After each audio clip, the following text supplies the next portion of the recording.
Good morning class. In last video we have seen signals, types of signals and the terms related with it. Now with this video we will see the representation of a signal in two different domain, time domain and a frequency domain.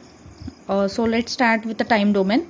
So time domain refers to the analysis of mathematical functions, physical signals or time series of economic or environmental data with respect to time. So in a time domain, in every representation there is a graph in which on x-axis we have taken a time and on y-axis there may be different parameters like voltage, current or power. So here I have taken one graph. For example, it is a graph of voltage versus time. So as I said, on x-axis there is always a representation of a time, and on y-axis you can take a representation of different quantities. Okay, so it is a graph of voltage with respect to time. The time domain representation can provide the information about the shape of the signal, periodicity, time period, amplitude, etc. See here, at every point on x-axis you can get the value of a voltage. So this is possible in a time domain, that on every particular point you are getting value of a voltage. Now the another domain representation is a frequency domain. In time domain we don't know anything about the frequency components that are present and in what proportion they are mixed in order to obtain the particular shape of the signal. So this information we can get in a frequency domain, which is also called as a spectrum representation, and the spectrum is of two types: amplitude spectrum and a phase spectrum. So amplitude spectrum is a graph of amplitude versus frequency, and phase spectrum is a graph of phase versus frequency. So frequency domain has basically two types: amplitude spectrum and phase spectrum representation. Okay, so once again we will see what is the frequency domain. Okay, in time domain we don't know anything about the frequency components that are present and in what proportion they are mixed in order to obtain the particular shape of the signal. We can get such a kind of information in a frequency domain, which is also called as a spectrum representation. So this is the representation of an amplitude spectrum. It is a graph of amplitude versus frequency. On y-axis we have taken amplitude and on x-axis we have taken a frequency. And the second graph is of phase spectrum. This is the graph of phase versus frequency. On y-axis we have taken a phase, on x-axis we have taken a frequency. Okay, so we can get a basic difference between a time domain and a frequency domain. This is the time domain representation. This one is a frequency domain representation. In a time domain, it is a graph of any quantity that is represented with respect to time, and in a frequency domain, or which is also called as the spectrum representation, it is a graph of amplitude versus frequency or phase versus frequency. Okay. So now we will see about the next point is integrated circuits.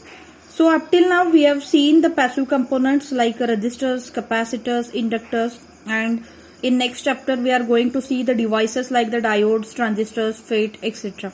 All these devices are discrete devices or discrete components. The discrete circuit is assembled by using the discrete devices and discrete components. The problem with the discrete circuit is that it has a large size. The problem with the discrete component is that it has a large size. So it occupies a larger space. If the complexity of the circuit increases, then number of components also increases. So the circuit size also increases, because if number of components increases, then size also increases. Also the cost increases, but reliability decreases. In earlier days we have seen the size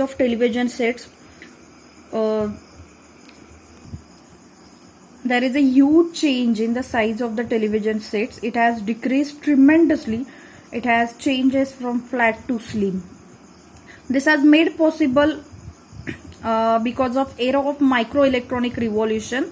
Now the electronics is available in integrated circuit. It is available in integrated circuit form. The IC is a miniature low cost electronic circuit. It consists of active and passive components joined together on a single silicon chip. In electronics, size, economy, reliability are the most important aspects. So it is not possible to capture it using the discrete circuits. Hence, a new technique has evolved and now it has covered all the electronic products. So let's start with that new era, that is the integrated circuit. Its short form is the IC. So these are basically microelectronic circuits which reduces the size of electronic components. The ICs are basically complete circuit produced with the microelectronic technology, and it contains both the active and passive components. Those are connected to each other on a single small chip made up of the semiconductor material. Okay, so let's see the classification of IC. The classification of IC based on the three categories.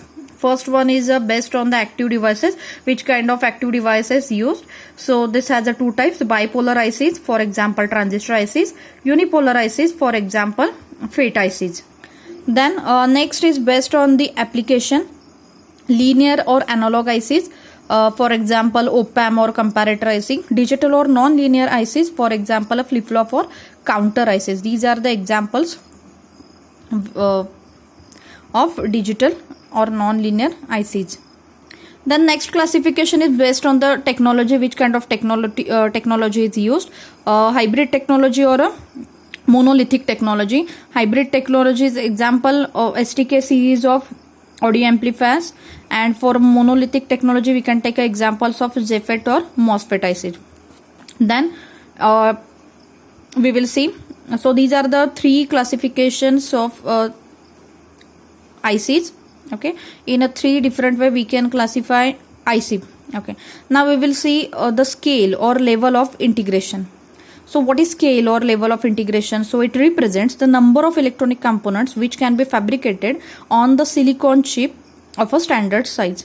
Okay, that means the scale or level of integration depends on how many number of components you can assemble on a single chip. Okay, so there are total 4 scales. Let's see first one is the SSI, that is the small scale integration. So here the number of components in one package is up to 50. So you can use the 50 number of components, and the number of circuits can be up to 30. So in a small IC, number of components in a package can be 50, up to 50, and number of circuits that can build is up to 30. For example, the logic gates, OR gate, AND gate, such a kind of logic gates is the example of this SSI, that is a small scale integration.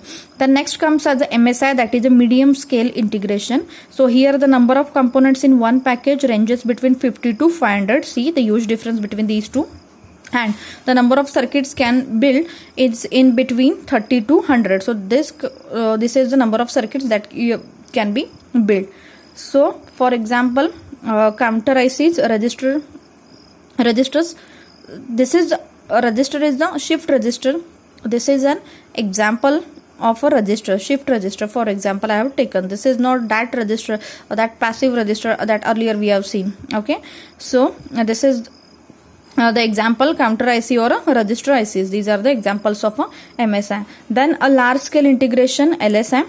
Okay, so the number of components here ranges between 500 to 30,000, while the number of circuits can be between 100 to 10,000. An example is a RAM or ROM IC. Then the last one is a VLSI, that is a very large scale integration.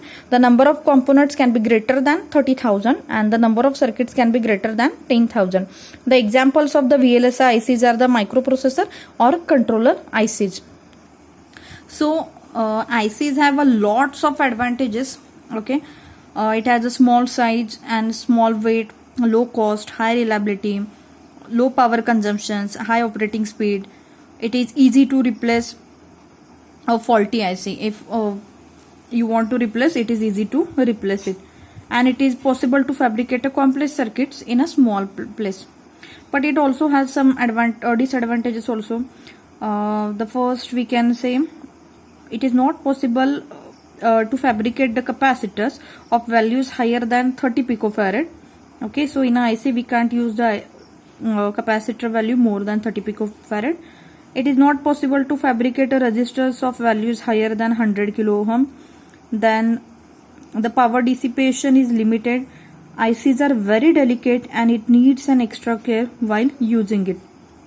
And the one more disadvantage is that it is not possible to directly fabricate the inductors.